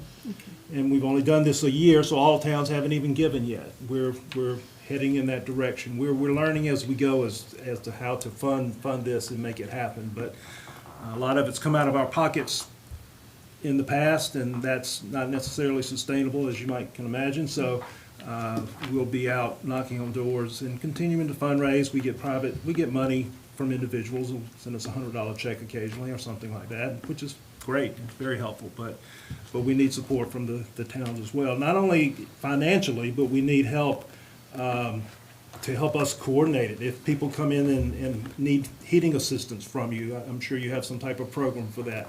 We're there to help those people as well, not so you don't have to write a check. We can give them firewood to get them through a rough patch that they may be experiencing.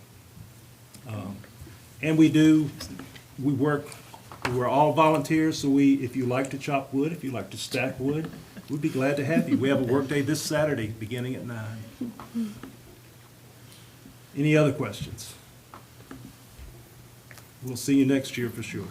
Thank you very much. Thank you. Yeah, you're welcome. Are there any other representatives here whose organization was not named or called? So our organization was named, but I guess Matt didn't tell you I was going to come and speak about Challenger, I believe. Oh, Challenger, yeah. Yeah, so we were late again with the request. Matt did send it out in January to me, and then I just got back to him very recently, and he said that the rec committee had recommended 1,000 because they thought that was what we had requested last year. 1,000 was in fact back in 2020, and I think 2021 for COVID reasons, and I spoke to David Cole about that several times, and we just kind of agreed at that time that the league wouldn't need that much. But last year, we were back up to 2,500. So we're requesting 3,000 this year. We expect more players again this year. All of you are familiar with the program, just a little bit. So we started in 2015. What's that? I said no children or grandchildren, So we started in 2015, started right here in Ellsworth by some pretty dedicated volunteers, and we serve kids with special needs, as well as typical kids who are volunteers in our program. So I guess the best benefit to our program, or one of the biggest benefits, is we're building young volunteers, and the empathy and the compassion they show for these kids with special needs that they see in school now is you can't put a value on that. So associated with our program over the course of a season, which we play in September. The town has always been gracious enough to let us use the fields, DeMeyer, the one field at DeMeyer. We have around $6,500 to $7,500 a year in costs, and we don't charge any registration fees to our parents. The kids have uniforms, medals, plaques, and things at the end of the year. We do get-together events during the year, which is about the camaraderie, but also about more recruiting, volunteers as well as players. We've hosted a couple of statewide jamborees in 2017 and 2019, where we basically brought teams from around the state to come play. We got some great support from Chi Savings. We got some fantastic support from the town both of those years. We think that we're getting bigger and bigger. So we went down to about 18 players in 2020 because of COVID. The next year we grew by 4 or 5 more. Last year we were back up to around 33 or 34 players. And we feel like they're coming back in droves now. So we were up to almost 45 in 2019 before COVID. And so with that comes 45 child volunteers and 10 to 15 adult volunteers at any given time. A lot of our child volunteers have moved on to other programs as well. So yeah, we don't do a whole lot of fundraising. We have a banner program on the field that frankly we don't do a good enough job updating. We just put the banners out there every year. There are a couple of families that support the league, and we haven't asked them for money over the years. The last 2 or 3 years, we haven't been able to fundraise at the Sheriff's Cup or at the Harbor House tournaments. It didn't happen. 2020, 2021, and last year didn't happen either. So that's generally been our biggest supplement to our budget outside of the town. So the town's donation of $2,500, which it's been aside from the COVID years since 2016 was our first year, I think. Getting donations from the town. It represents about 1/3 of our budget. And that varies from year to year, like I said, but completely on me to not get the paperwork in correctly. On time, that's, Dale's known me for a long time, so I wasn't gonna bring it up. But that's the request anyways, and certainly we're happy to get any donated amount. But we believe that this year we're gonna grow again, and in September we expect to have 40 to 45 players on the field again. So, anybody have any questions? Will we have something for the, Yes, I will get you something for that also. Thank you. And I just put the increased numbers in for those 2 that were late. Just if you want to write it in your book, if you increase the Y and the Challenger, it would be a 13.1% increase, or a total of $16,500 increase. And once you all kind of give me some direction, I can get you a whole new recreation section. so it was 71 the YMCA asked for? And then 3,000, For Challenger. okay. But his handout was 70, not 71. Was it 70? Not that it, is that different, but his handout was 70,000. Okay, 12.3% increase. So that's, Dale, can I say one thing? that's $10,000, so it'd be 141, $10,000 then. Mhm. Thank you.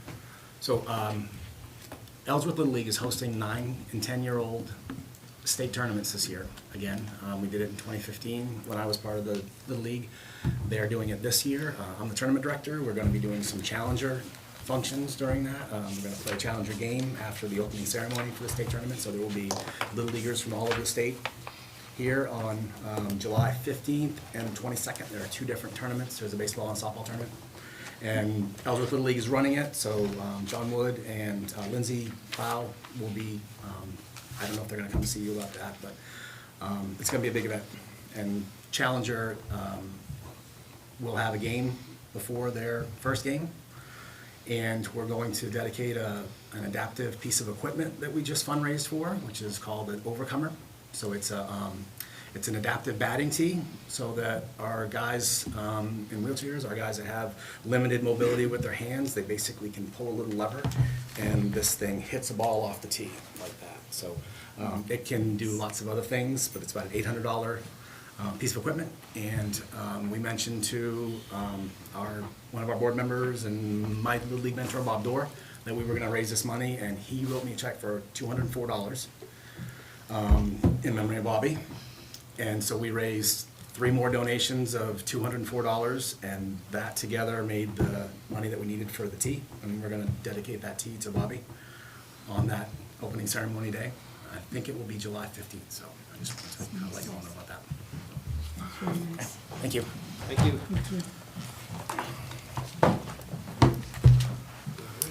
That's all of the recreation That was budget. it. We are now on to the library. So the library. Sarah, thank you for your patience. You're welcome. Hello, I'm Sarah Lesko, Library Director. Section 6, I think, in your book. Yep, section 6.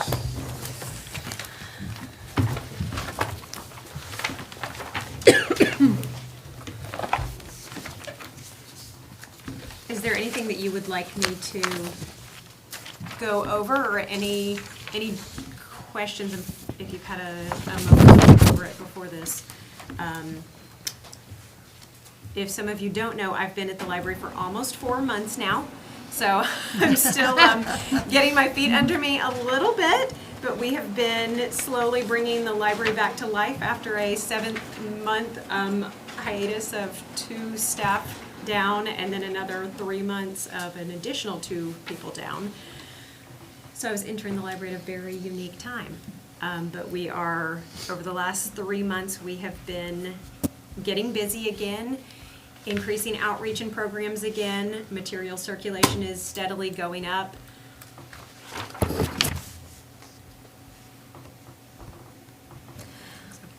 I mean, I guess I have a question. Over the last few years, because the city council decreased the budget to the library, we've lost some things like evening hours and Monday hours.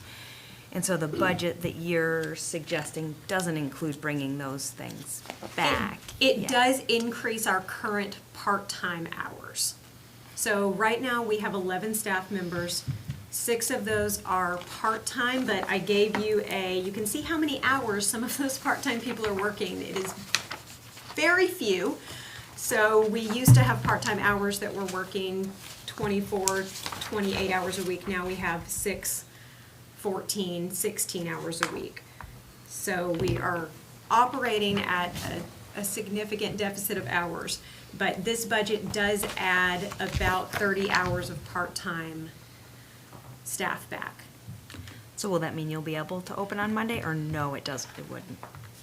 We will have to be very creative with our hours, but I would at least hope that we could be open on Monday, Wednesday, and Thursday, Mondays, Wednesday and Thursday evenings until 7, May through September. As we have a staff member who is a high school student that we can use her more in the summer as a seasonal.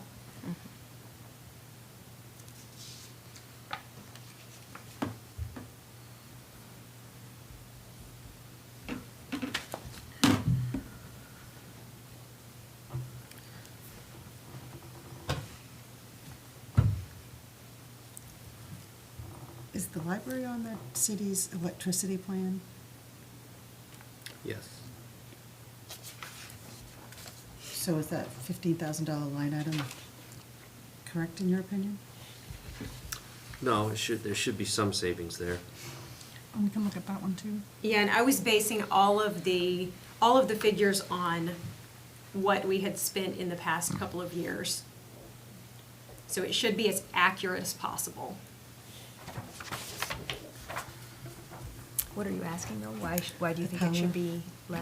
Because we are on the new solar power. Yeah. So all of the departments Had lower electricity power. rates, electricity costs. So is there a city sheet, like one of these sheets here that shows the, No, just her spreadsheet. because this information is good, but it also doesn't does it have the city appropriation? Like, doesn't, this is just budgeted amounts, I would be interested in seeing the actuals. So For the past- the city appropriation is, there's a line at the bottom. Yeah, And then I pulled it out on this sheet. I don't have that one. Okay. Oh, I just gave it to So- him. But we don't know It what your pulls it actual out, Yeah, so they like can what see it a little the easier actuals without all were the from, extra. like, the Oh, I previous see what you're years, saying. yeah, You know what you budgeted, but right. In terms of your personnel budget that you're proposing, it looks like when you go beyond the outer years before the cuts, there were more full-time staff. Yes, Now you're relying more on part-time. yes, to save on benefits. But, yeah, and that's it has, the personnel budget overall is going up over what it had been in those Oh, previous. it's actually a 1% decrease from last year. looks like it's gone, well, from the budget, I don't know what you spent, but from the budget, it looks like it's almost a $5,000 Yeah, decrease. decrease. Yeah, decrease, yeah. Over last year. But FY '20, it was 389. FY '21 was 392. So I just, Oh, I see what you're saying. just in terms of, just for comparison, so just in terms of Oh. the total personnel budget to budget, I'm just looking at that from that perspective and just pointing out that it's a real flip in terms of what you're talking about, in terms of the kind of staff. Yes, And where. yes, we're relying on part-time significantly more.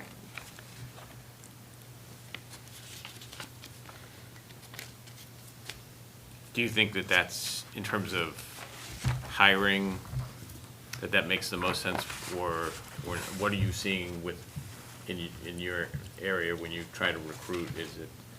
Are more people interested in that kind of work part-time, or are they looking for the benefits, or? People want benefits, but in our situation, it's not something we can consider.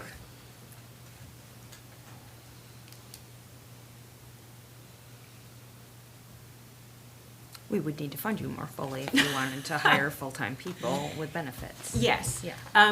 We will also be having 2 of our full-time staff will be retiring within the next few years. So that will be a shift and will be an interesting time at the library. We'll also be losing our cataloger and special collections, who is currently part-time. I would love for her position to eventually be a full-time position.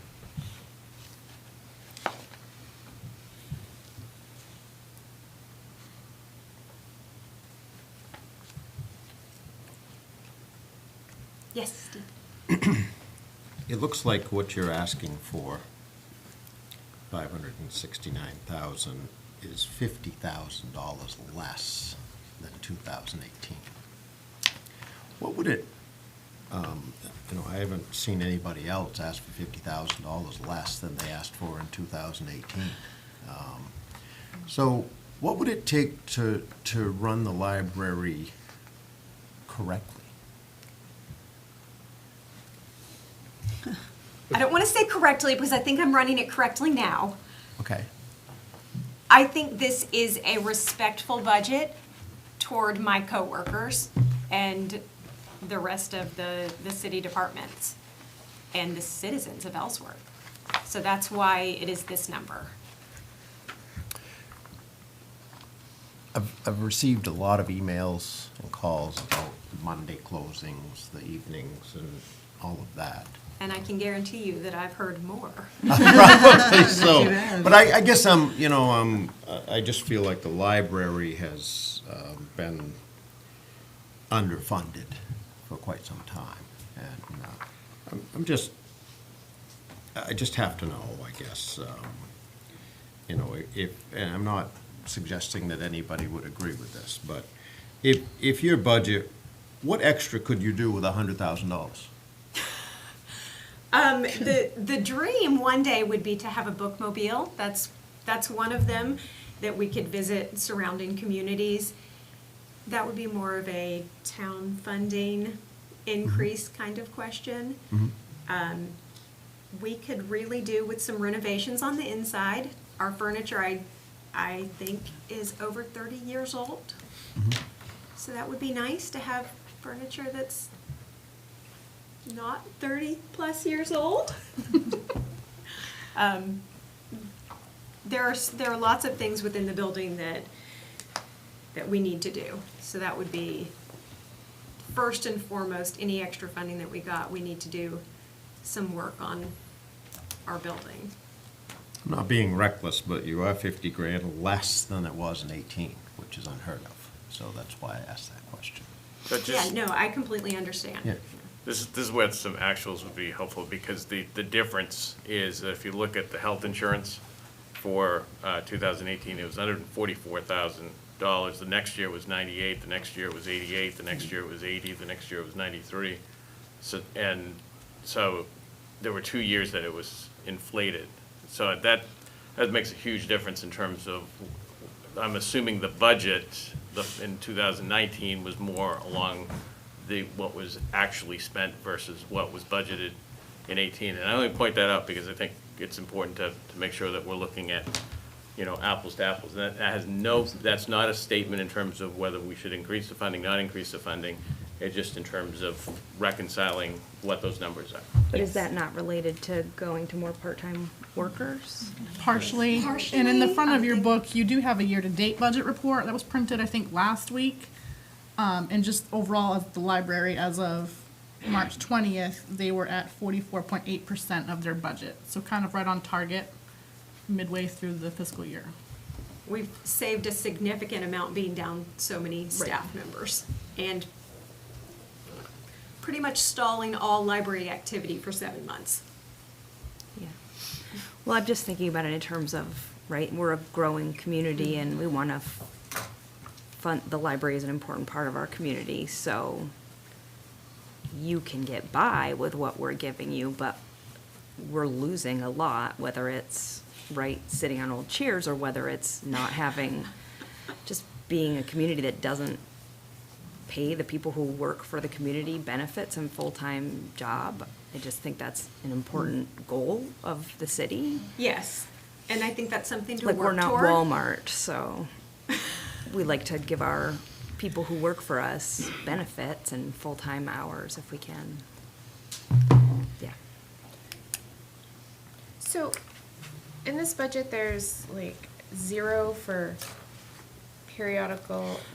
for books, audiovisual, and. That was for and last, I'm like, that was for last year, Yeah, and that but- is misleading because we were purchasing material Yeah. and it wasn't being purchased through city appropriation, but other things So I'm like, in it's a the. library, you need books. Yes, so we were only using donations to purchase books. But And we that was still because of the are. cuts because of the cuts we have made over the last couple of years. We've only Like, been funding we're suddenly not materials. buying books. Well, materials, Yeah. office supplies, most things have been. Well, that was, we were told last year that was how they were going to use, they were still gonna purchase books, but they didn't wanna cut. So Right. the books were still purchased, but going into this year, they don't have the same, based on your budget, you don't have the same luxury to cut that purchase. This year, you would be in a situation where you don't have the ability to purchase those books, so that's why it's in the Well, budget. this 569,000 would still not cover the cost of books. So the 569,000 covers payroll, benefits, and then I had, just to reach that 569, building the basic daily building repair and maintenance and property insurance. Those 4 items add up to 569. It's part of your budget, though. It shows that you have 20,000, 2,500 for audiovisual. Yes. So that is, if you look at the bottom, there's a revenue section, and that is how we're paying for. Oh, that's misleading, though. It is misleading, and It's that's very how it's been misleading. done for the past No, that's a however separate many revenue years. line. So Yeah. that's why I That's gave what you it's- this sheet that pulls it out. Yeah, because you Yeah. were following the format that I is- was just following the format, and I Right. didn't want to completely. Yeah. Okay. Yes, 'Cause it was that's weird not- to me too. So that's why you handed us That's why I this to handed make you it that. make So more I'm like, how did they Yes. get, I'm trying to figure, how No. did you get revenue So that you paid all this 500,000 stuff for? last year covered payroll and part of the benefits. Or that's how I'm looking at it in my head.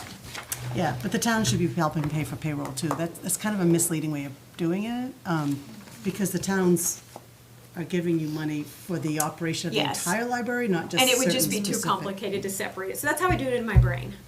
Oh, okay. Yeah, that's weird. Yeah, But- it is weird. Sorry. No, it is. But yeah, I mean, the library revenue is the library revenue, and it goes to the entire thing, and then the city makes the appropriation for the rest of it. So, so when you say here that it's paid for with library revenue, you're talking about what you're getting from towns. You're separating it out what the towns give you. Yes. Or do you have another line of revenue that you're buying the books with? Books have only been purchased with donations, Okay. Oh. at least in the past year. Correct me if I'm wrong. Yes, okay. Donations outside of the towns and the. Yes, and so the private appeals? donations, through our Private annual donations. fund. So they have their town funding from other communities, then they do an annual appeal letter, and then they have a miscellaneous revenue for donations and other types of, that don't fit into either one of the town funding or the appeal letter. Okay. So the 134,500 that's in here in the budget for last year is those three things? Yes. Okay. So the 662 is that's the total cost to run the library. Yes. And this is a modest material budget. We should be Yeah. spending more. Yeah, I mean, I hate to see that the library is reducing the building repair and maintenance line item. Well, they've got a $51,000 roof repair in capital. Oh. I think it'll be more about 35,000. We have 3 quotes now. Okay. Unless it's really that bad. That was the worst Right. case scenario, that if the entire roof is rotten, it'll be 51,000. We're fingers crossed. Fingers crossed it's not rotten.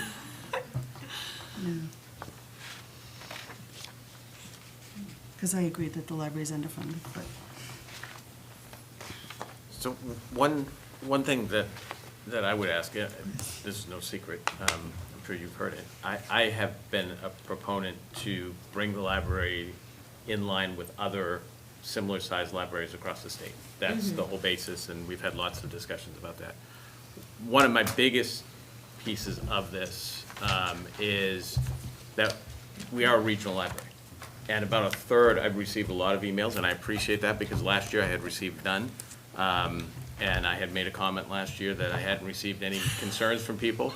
And the first thing that people have writing to me is, last year you said, and so it's helpful to hear. But probably a third of all the correspondence are from individuals that are not Ellsworth residents. And they talk about the importance of it being a regional library. I would like to see, especially if we're going to increase personnel, that there's a way to dedicate staff time, whether it's your time, or I think it should be someone else that you can work with in the library, to specifically go around to other communities on, not just at budget season, but to talk about this, to get other residents involved, to increase the support from other communities. It's great that other members of communities say, what a great library, keep it going, Ellsworth, you need to fund this. Well, back it up, provide more support, because what I'm seeing here is still not a lot of support from the surrounding communities. So I would just advocate that you don't have to respond, I'm just advocating that be part of the focus, especially if there's gonna be any increase in personnel. But we That don't this- ask that of the rec budget, of all the other things that people come to our community for. Why are we asking the library for something we don't ask Knowlton Park, YMCA, the Christmas parade? Why are we asking these guys for something we don't ask everybody else? I'm asking it to be a focus to allow for, everybody is talking about it, it's a regional library, and it serves other communities.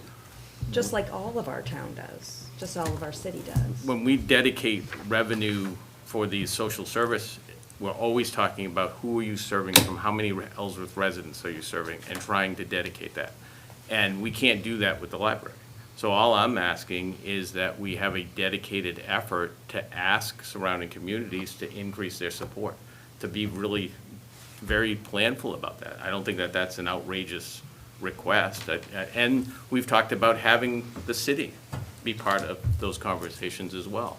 Surrounding communities should support the library. It is very different than the rec department doing activities for Ellsworth residents, I think. I don't think it's different at all, except that we make outside residents pay for a library card now that we didn't used to, so.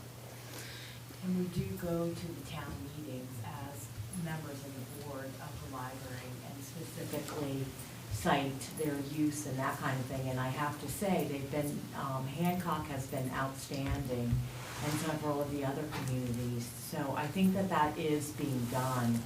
And, you know, the communities really appreciate having it, and they, like Casey's saying, they come in, and a library visit is tied to dollars that they might spend downtown or whatever. So I think that the communities are trying their best to support us also, and that we have been really forthright in making a presence at their town meetings and asking for that and answering their questions about what they get back for the money that they send to us. And it's not only that, excuse me, but, and the annual appeals and all of our fundraisers, which I did for 9 years, the majority of our donations come from outside of Ellsworth. Yes. Outside, a large majority. So, I'm sorry, I'm having a tough time hearing them in the back, just to let you know, so. So it's not, for me, it's not a hill for me. I'm just raising it as a suggestion. I'm not trying to debate it, I'm not looking for a big fight around the issue. I'm simply saying that it's a regional library. That's about a third of the people that responded, sent me emails, come from outside of the city. That's my only comment on it. It's not something that I don't see it as a big issue to debate. It's just, I just wanted to throw it out there as a concern. So Tony, would it be possible to get actuals from the library? I apologize, I just don't understand this, and I think we can help you, because like your appeals and what you have here for your revenue is quite a bit less than what you've actually, it looks like you've budgeted in years before, so I didn't know if that's because you're not raising it, or if we had better figures, I think we could help a little more. It's always an estimate. No, I know that. Yeah. I know, but you get an So estimate that's- over what you've, it's like a trend estimate. I It should can- be. I can put together like our regular city department spreadsheets and. Yeah, That would be piece good. of help. That would be good, because, I'll try to get that to you Wednesday. It's okay. and I just want you to, it's not because I don't want to fund you, it's just No, because no, no. I just don't understand this, and I'd like to understand it a little better. Mm-hmm. I can advocate better with good figures. Yeah, so it seems like No, I'd like to this has redo been that like, whole. yeah, this whole sheet has been. It's really weird. Weird, and it's. It is weird, Clearly been, yeah. it's weird for however long it's been there. I Yeah. don't know why. Yeah. I didn't make it. No, it's okay. Yeah. You No, I'm didn't invent it. sorry. It's been I'm here sorry. clearly since So I'm old 2015. school. I'm old school, and so I like to see budgets and actuals, and so Yes. I just think it's a better way of understanding the financials. Yes, no, agreed. And I want to pick up on something Councilor O'Halloran said.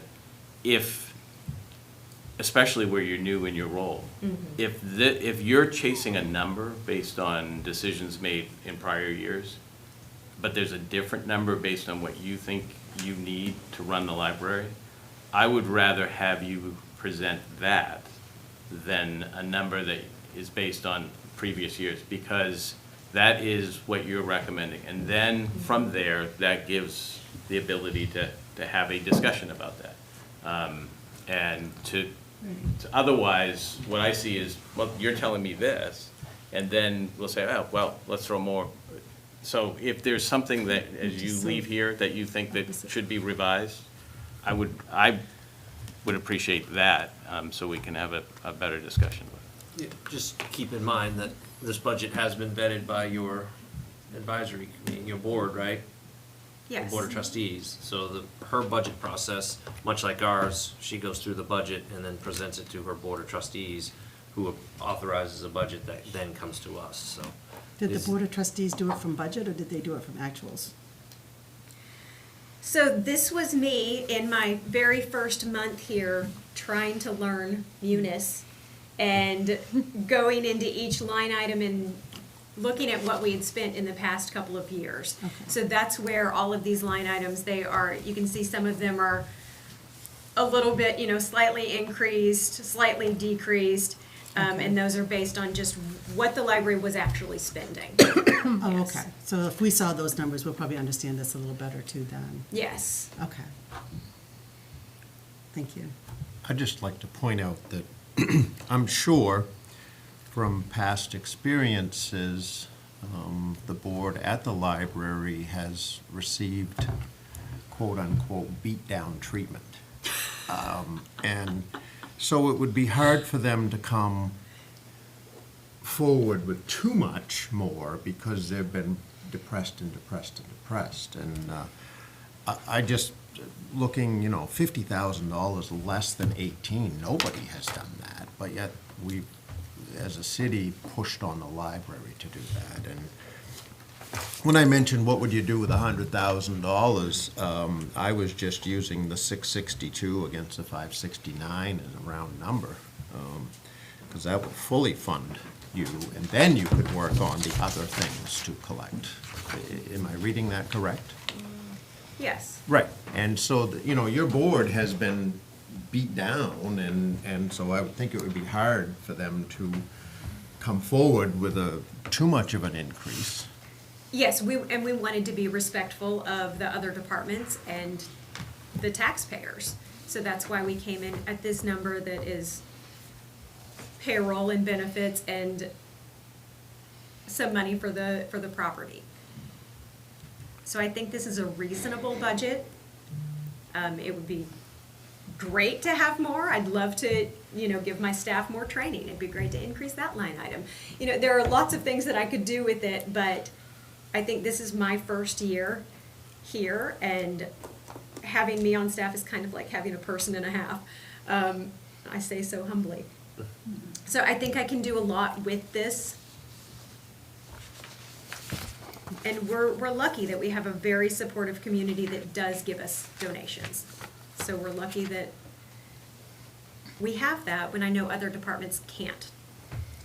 So I'm going to respond because I think using the term beat down is incredibly inflammatory to the previous councils who sat here and made decisions and didn't always agree, didn't have agreement with the public. I know where I've stood on positions. The first thing I did when there was the protest out, I got out of my vehicle and went over and talked to people to hear sides. But ultimately, I made a decision based on thinking it through in terms of what I thought was best. And to characterize decisions that we make as a council as a beatdown is just inappropriate. We had arrived at different decisions with the budget. I think Councilor Hanson, you point out the fact of flipping the script to part-time to full-time. Maybe that's an issue that needs to be looked at. And maybe we should be budgeting for more full-time. That's why I said, if your advisory board wants to look at it, I think that would be helpful. But to characterize it as beatdown is just unbelievably inaccurate and inappropriate.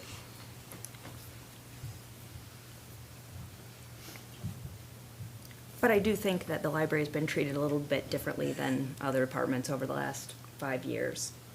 More has been asked of them, more cuts have been made compared to the other departments. I think, I won't use inflammatory phrases, but it's true. The department has been treated differently than the other departments. And I think, at least for me, much of the reason that I'm sitting up here is the hope that we can turn that around. I think the library is an amazing asset, and it's truly one of the first things I saw when I came to this town that made me think this is where I'm supposed to live, and I want us to support it. I want it to grow the way the rest of the community is growing. And hopefully this is step one. I'm really excited that Sarah's here, and I'm really excited by her energy. So I hope this is just a step in growing and supporting our library as we should. And that's what it is. This is really a step toward thriving when we have been surviving. Yeah. Sarah, if I can ask you too, is there programming at the library that you're not doing now because of funding? I mean, not just new chairs and things like that, but like, actual, like, my kids, when they were little, spent a lot of time at that library doing reading and books, and they had different programs for the kids. Yes, it would be and things like nice that. to be able to do more programs. Yes, I'm not sure which which year it was, but there used to be 2 youth services people, and that would be Yeah.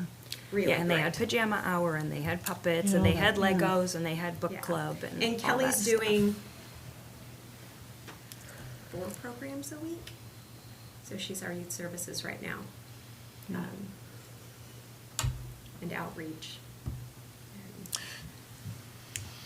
Go ahead. So I'm just wondering if the council would like to maybe have the library go back. We do have a little bit of time and talk with the board to kind of see if they need to make some Yeah, adjustments. so, I mean, we're not making any promises. No, That if but it's just- increased, all the money will be there, but it would be really good to know, it would be really good to know that what you're not doing, that you would like to do, and the cuts that you've had to make, and I know that probably sounds strange, but No, I understand. I would love to know what it is that you're not being able to do. I mean, not pie in the sky things, but just, the basics, like the youth services person, and, the kids in a library, to me, is extremely important. It's how you Yeah. give them things to do, and for some kids, that's all they get to do. Yes. And because it's free, right? Yes. And so, it's things like that. And also, like you said, with the building repair and maintenance, it's a gorgeous building, and we've put a lot of money into that building in the city, and I hate to see things like that be reduced if there are things that you're not covering. I mean, if this is what you need, that's what you need, that's great. Also, you need to look at that electricity line, but, because I think it's gonna be less for you.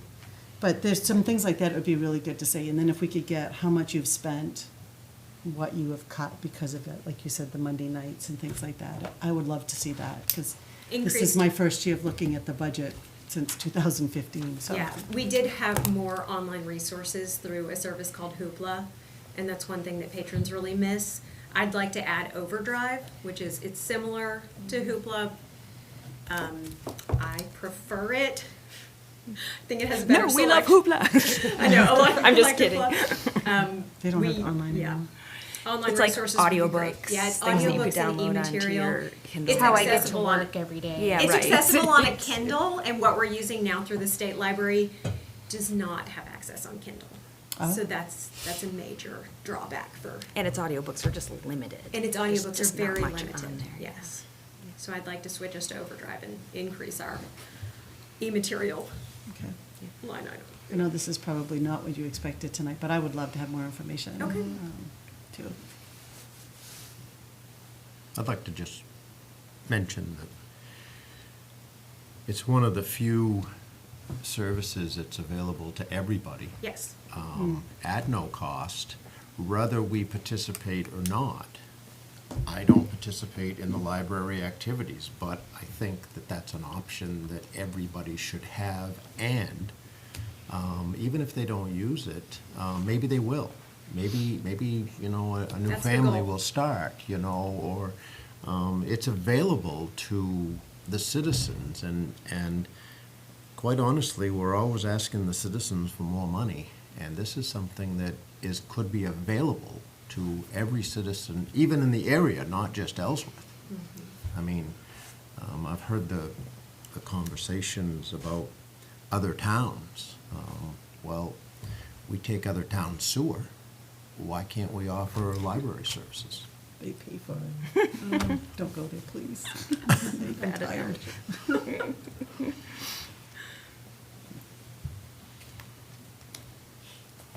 Thank you very much. Thank you. Great. That's all we have for tonight. Thank you. That was